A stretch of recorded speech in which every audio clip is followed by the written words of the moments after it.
ভগবানের নামে কিছু দিন মা। এই যাও তো, ভগবান আমাকে কিছু দিচ্ছে না, এখন আমার অন্নপূর্ণা ভান্ডারটা ঢুকলো না, ওনাকে কিছু দিতে হবে। যাও তো এখান থেকে।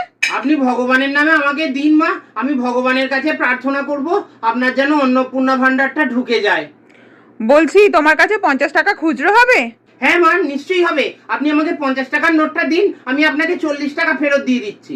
আরে তোমার কাছে যখন 50 টাকা আছে, আগে ওটা খরচা করো, তারপরে আমার কাছে আসবে। বুঝতে পেরেছি মা, আপনি দেবেন না, ঠিক আছে। একটা ছোট্ট অনুরোধ, যদি কিছুই না দেন অন্তত ইনস্টাগ্রামের আইডিটা দিচ্ছি, আমাকে একটু ফলোটা করে দিন।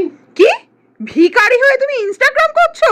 হ্যাঁ মানে আমি আগে চাকরি করতাম জানেন তো, তারপর ওই মানে ফেসবুক ইনস্টাগ্রামে দু একটা ভিডিও বানিয়েছিলাম, একটু ভিউ যেই পেলাম আমি তখন চাকরিটা ছেড়ে দিলাম, তারপর থেকে এখন ভিক্ষা করি।